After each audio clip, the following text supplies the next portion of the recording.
I've had a number of questions about Australian superannuation, and I know that there are many Australian workers wondering the same. Well, first of all, you have to use your own due diligence, and there's a lot of grey area into this, but keep in mind that superannuation for the future generations, that the whole idea of the way it's set up is designed in a pure world, in a world that would, keep increasing the GDP of the country, and the economy would grow, that eventually at some point that the superannuation would allow that no one would require pensions. That's one of the purposes of it, and not to be dependent on the pension. But keep in mind that it still is part of your salary. I believe,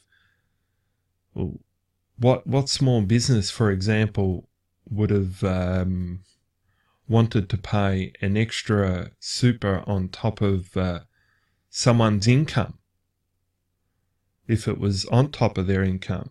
What particularly even a lot of corporate businesses wouldn't have agreed to such terms, in my viewpoint.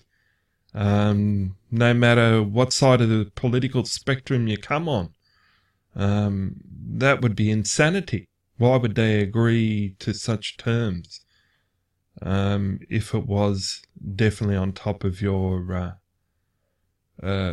income?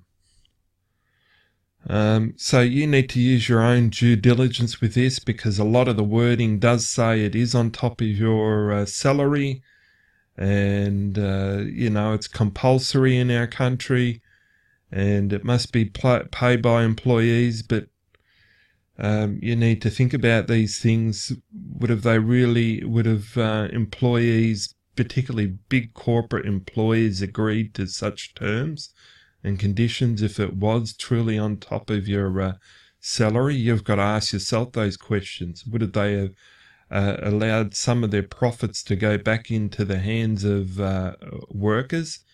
I've never known a day or hour, particularly in my lifetime, that particularly big corporate companies are willing to give more income to a blue-collar worker or an average worker. So anyway, you need to use your own due diligence in all that, and at the same time you need to think, is superannuation going to be enough? Even going with the accounting, and they're going to increase the superannuation from 9.5 up to, they're going to increase it in a few years' time. I know that, from 9.5 upwards. And there again, why would employers agree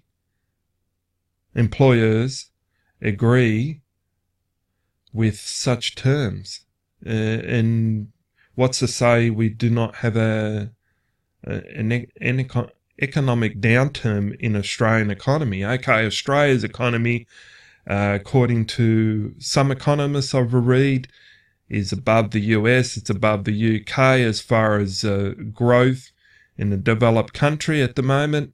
Well, you can read into that what you like, but what to say, even if that is all true according to economists, going down to crunching every number, that